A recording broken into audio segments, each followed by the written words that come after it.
Okay, plug in your Predator XS system into a 120 volt, 15 amp dedicated power source. On your control panel, you turn your power to the on position. Make sure you pull out your emergency stop button.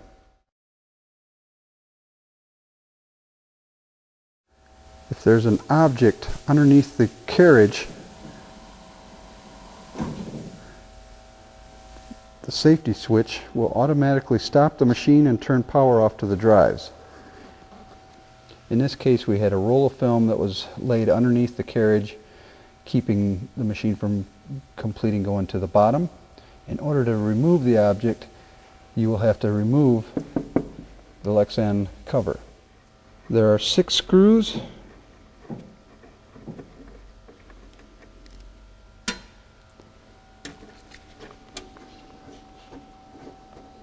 You cannot get to the safety switch without taking this cover off. Remove the cover. The first way to correct the error that somebody has caused is to trigger the safety switch by pushing the lever in. Right now I have power back to the machine. Come on up here. I select a manual up. I can turn my speed down a little bit if I want, but I have to hit start. Come on down here. Because I'm holding the switch, it'll allow it to start coming up. Then I stop it. Then I just stop it and remove the object out from underneath the carriage. At this point, I can put the cover back on and reset the machine. The next safety switch in the system is the film feed door. You open the door, you can see right here is the trip mechanism, and then right under here is the actual plunger head for the switch. On occasions, this particular switch is slotted so it can be adjusted, and it will no longer be in a position to trip this as you close the door, thus getting no power to the machine. So now the first thing you'll do for this situation is you have to remove the cover, go to the switch. To remove the top cover, you first have to take this little select stretch cover off to get to the third bolt. Take one of the wing nuts off.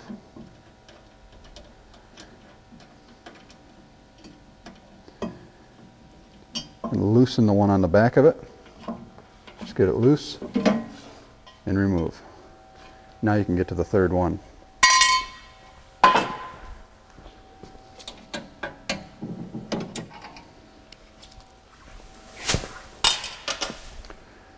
Now you notice the rubber gasket here, so that when you lift this off, you can push the lever and slide this out. But if you notice, you also have wires connected to the lights here that we're going to go through later. You do have to disconnect. You can have power on to do this. It's a low voltage, but most people prefer to turn the machine off. Now, as you can see, here's your switch. As it comes in, it must trigger the switch. If it's not working, you have adjustments for the screws here for the depth, and right back here for your in and out position of the switch. The third safety switch in the system is for the actual control panel door. You have 2 keys. Open the door, and as you can see, the drives are on. Now that the safety switch has been opened, they start to discharge. It takes about 15 seconds. Now the drives are disabled. Here's your safety switch. And in order for this to get power back on, I have to have the door closed.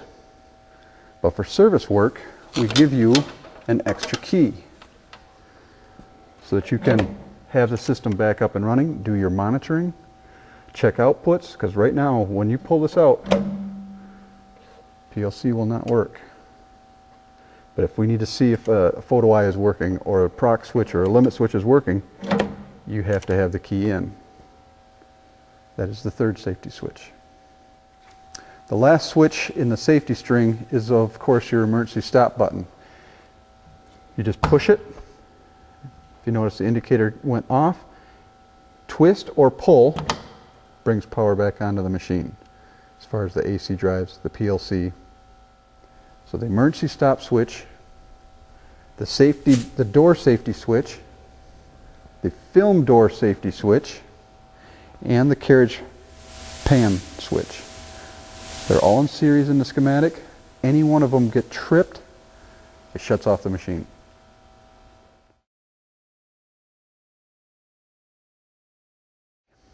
Now I want to talk to you about select stretch on our system. We have two different stretch percentages. You have indicator lights here to tell you which stretch level you've chosen. This is our standard, 200% and 250. Customer can request and get different size sprockets for that. All you have to do is, again, take this little wing nut off, loosen up the one on the back side, pull the cover off. It gives you directions on how to do it on every machine, but all you have to do is push and lift till you feel it lock. Now you should be able to see that it's changed from 200 to 250%. If you buy a different film, now you're back to 200. Now I'll show you what it looks like underneath. Again, push in the little lever, makes it easier to take the cover off. Now you will want to disconnect the little lights. Now all that you're adjusting is which sprocket's going to come across here. As you can see, as I lift it, now I'm coming across a smaller. I lower it down, I'm onto a larger. Just changing the fixed gear percentage. Now if you notice, you do have a proximity switch right here, and right now it's able to sense. Now it's not, and all that proc switch is for the light indicator, so that it knows which percentage that you've set with a select stretch. As far as service items, if you show right here, this chain all day long as it's running and running and running as film's being fed, and this chain will stretch. All you have to do is get a ratchet and wrench. Whenever this has gotten too loose, you have the gear reducer mount, and as you notice, the holes are slotted. So you can put a ratchet on one bolt here. If you'd come around here, you have an access panel right here to get onto the nut. So as you loosen all four of these, you can drive this gear motor back to retension the chain. When you eventually run out of slot, you push it back, take the link out, put in a half link, and then retighten it, and you start the process over as the machine goes and goes and goes.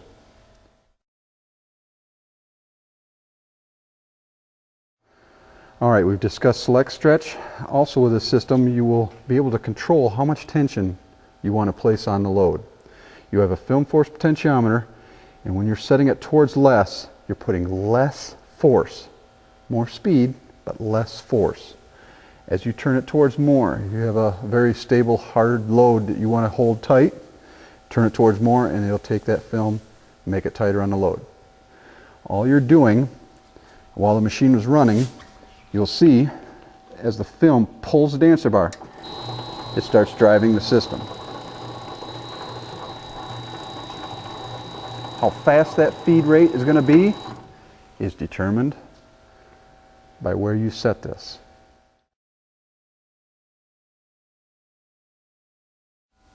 One of the problems that you can have with the film drive itself is that it doesn't shut off when everything's retracted back to its home position. One of the major causes of this can be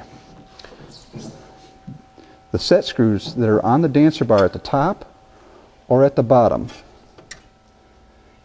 If they are not tight, there you go, the dancer bar, instead of moving together at the top and bottom, it'll literally move like this. So when it comes back to its home position, it stops like this and never actually triggers the dancer bar limit switch located right here. You have to have these set screws tight to make the bar move as one piece. You want it moving together, not in this type of motion. Other than that, you have two dancer bar springs. So as the dancer bar gets pulled, if one of these springs breaks, you have nothing to return it. And all it takes is a pair of needle nose pliers and a Phillips screwdriver to replace this.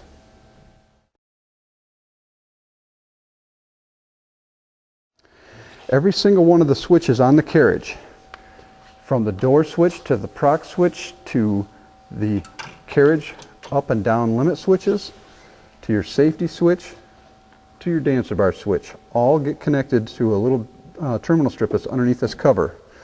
And in order to check any kind of a voltage going to these switches to make sure that they are working properly, you just take this cover off.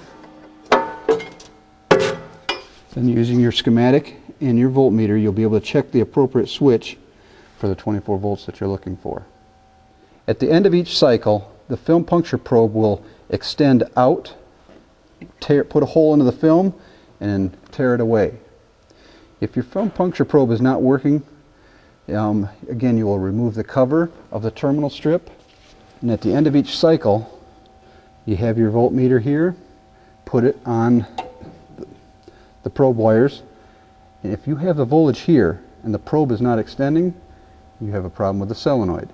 If you do not have the voltage here, the next place it goes to is it follows this track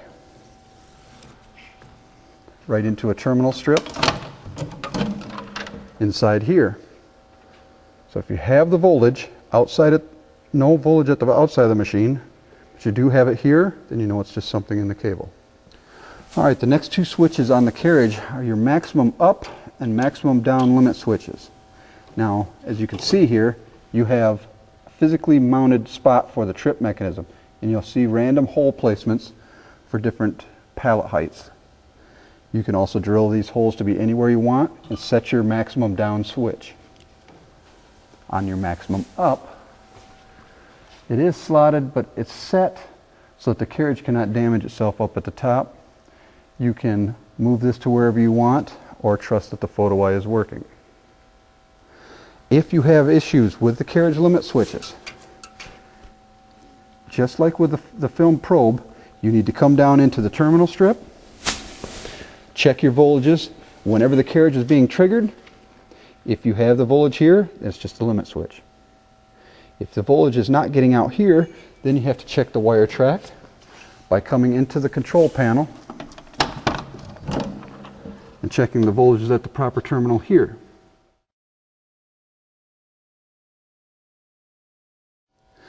The photo eye, which is used to sense the package height, you have very few adjustments, but on the photo eye itself you have a sensitivity adjustment. We generally like to set this photo eye so that it picks up the package just slightly past the middle point of the turntable.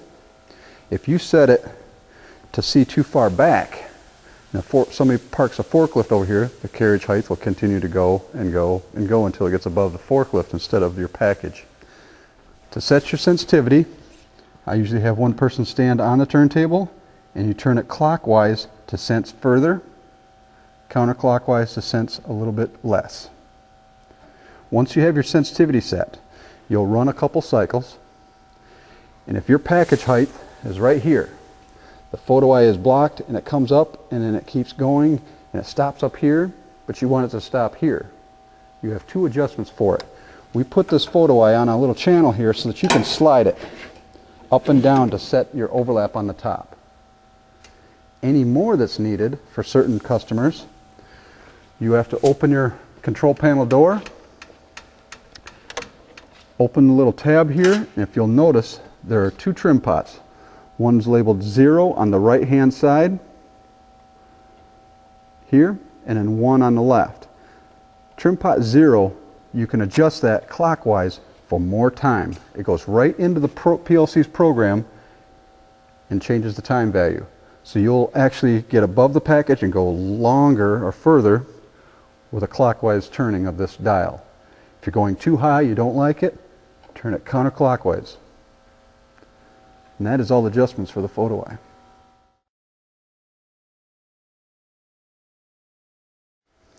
Next, I want to show you the mechanics of the carriage lift system, but in order to get to it, you have to remove this cover. So you will want to raise the carriage to a point where you can get at these two bottom screws right here. Now this is U-shaped, N-shaped, however you want to look at it.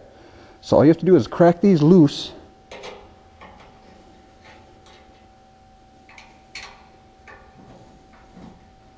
So that you'll be able to just slide the piece right out of there.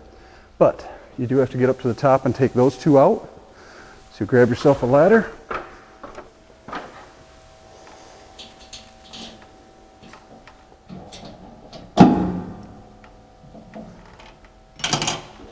And just slide it out. The carriage lift, as you can see, the rollers are captured inside of this channel. You have 4 rollers. If you ever have to replace them, you'll actually have to take the carriage off of a little cart that's behind the carriage. So you take these and loosen them up, and you could probably just see this one here. There's a hole for that bolt to slip right off. Lift the carriage off. Then on the back you'll have the cart that you can actually just service instead of the whole carriage. This little cart that holds the rollers. Now the gear motor itself is all located up here. And that's how the carriage drive system is working.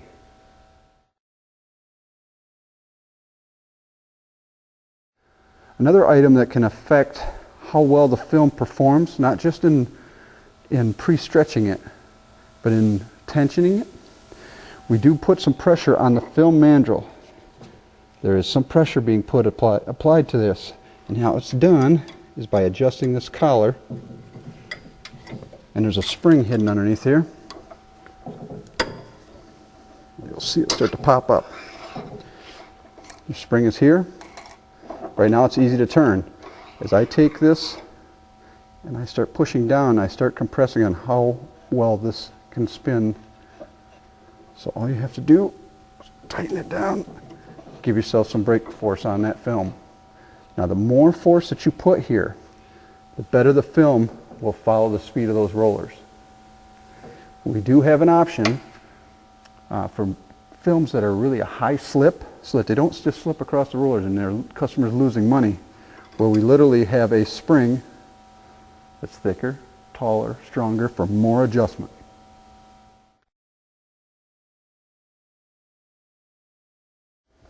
One of the more common things that can happen with the turntable is the belt will stretch, or customer breaks the belt. What you're going to have to do, if it just needs to be tensioned, so you'll have to take the cover off of this.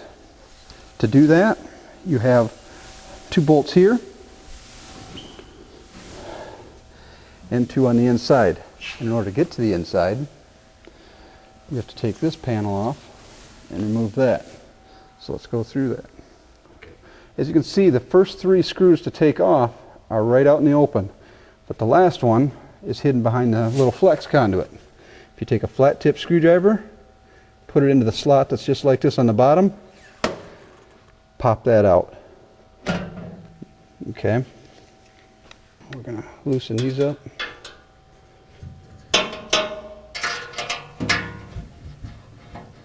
Now, just like the carriage is mounted up onto that cart, this also has a bolt with a large hole for you to slip it off of there if you just get it loose enough.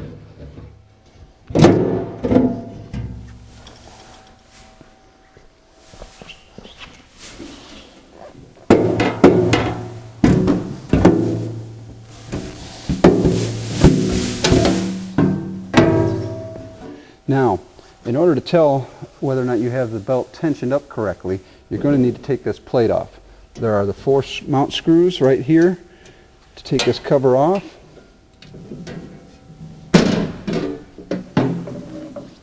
Now you can get a look at the belt. All right, again, not banjo tight, but you've got some good tension here. And in order to get this to a proper tension again, you have 4 mount bolts for the gear reducer. Okay, you will loosen these 4 up. Loosen up the lock nut, and you just drive this bolt in order to start pulling back on that belt and get the proper tension. If you were to change the belt, again, take your covers off, take your cover off. Now you're going to loosen up the 4 bolts and bring this all the way out. You want that pulley that this slips onto as far forward as you can get it. Next though, you got to take the turntable top off. Okay, so you take your 4 bolts off. This separates the turntable top from the actual center bearing that is underneath here that the pulley sits on that pulls the belt. And what I like to do is any kind of pry bar, I just happen to have a small one here, and I pry it in here, step down, get a good gap under here, and you can pull in a forklift and lift the top right off. So you have your turntable top removed. As I said before, you would drive this gear reducer forward so that it would give you a lot of slack here. The belt would be able to just slip right off of the pulley. To replace it, I start at this end. Make a loop with the belt, slip it up onto that pulley that's underneath here. Then I feed it, and you put it on one side, and you grab the pulley here, you turn it, and it'll slip right into place. Once you're done with that, you're going to come back here using the bolt, drive that gear motor back to get your proper tension. At which point you start to put all your turntable top, your covers, tighten everything down.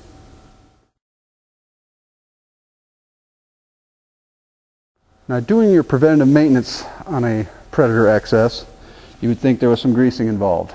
But there is not. Each one of these cam rollers has a sealed bearing.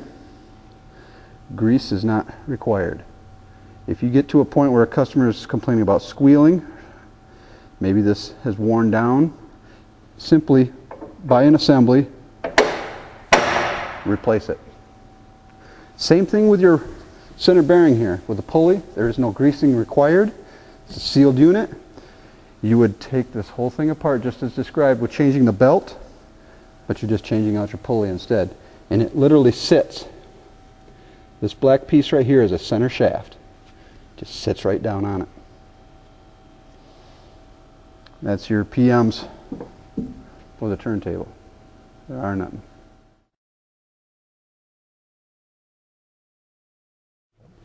Another one of the major issues that any stretch wrapper will have, and the Predator XS will also have, is it's not doing the counts properly. It's not finding home properly.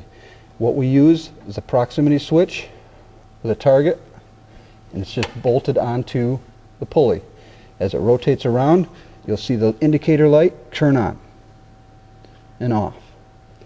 But as garbage gets underneath here, it might bend that tab and have it too far away from the prox, or the prox might get the tip of it sheared off by pieces of wood. You have to take the top off to get this cleaned out, maybe bend this back into shape, put a new one on, or get a new prox.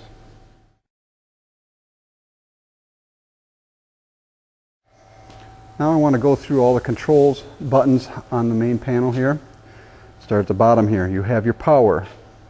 This is in the off position. Simply flip it. Now you are powered on. But until you have your e-stop pulled out, you do not have power to the drives, to the PLC, or anything else. Emergency stop will turn off the power to the drives and the PLC. Film force dial, less and more, sets how tight you want to make the package. Not your stretch, but how tight you want to make the package. Less and more. Turntable speed. All the way towards clockwise at more is your 100% speed of the turntable. Unstable loads, light loads, you can turn this down so it film doesn't pull the product off and the product itself doesn't fall over. Carriage up and down speed. More speed, less speed, but what you're setting here is you've got 20 inches of film. And every one rotation, you'll see 20 inches, 20 inches, 20 inches.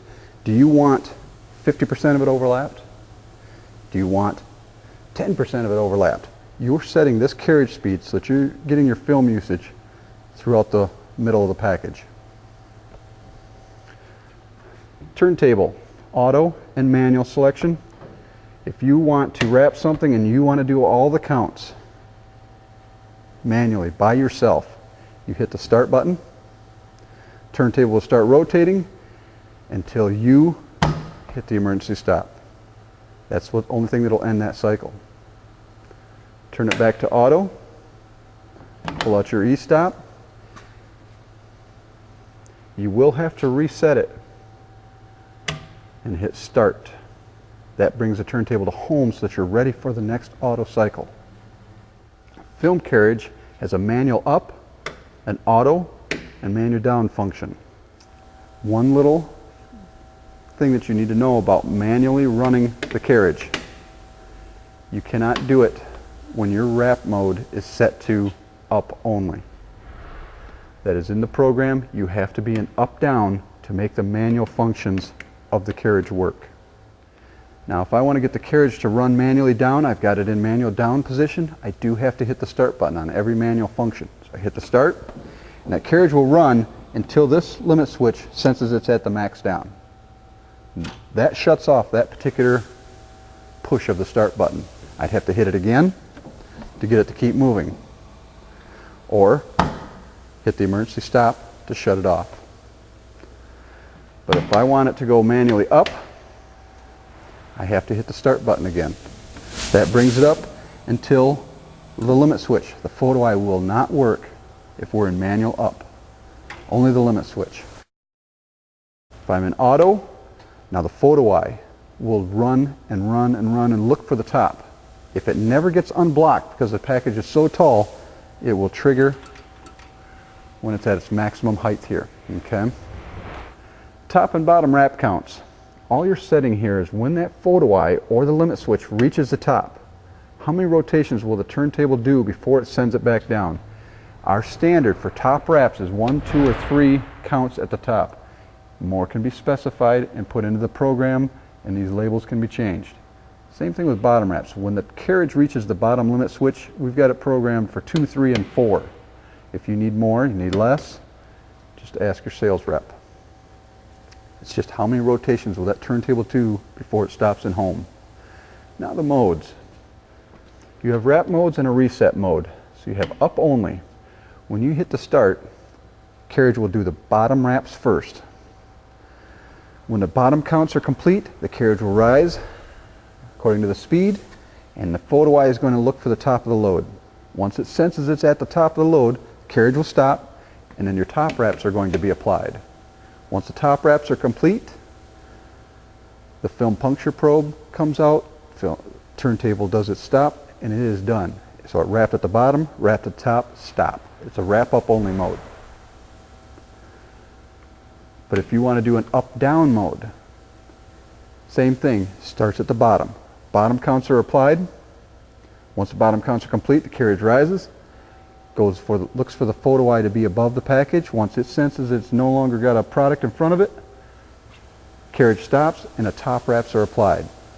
Once the top wraps are complete, it sends the carriage back down until it reaches the limit switch.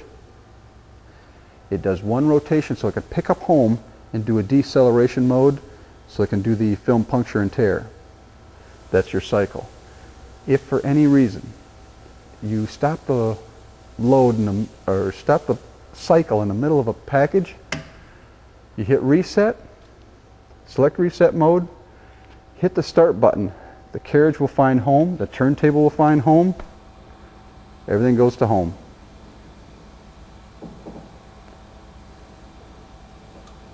At which point you will select your wrap mode again, attach your film to the load, and start wrapping your next load.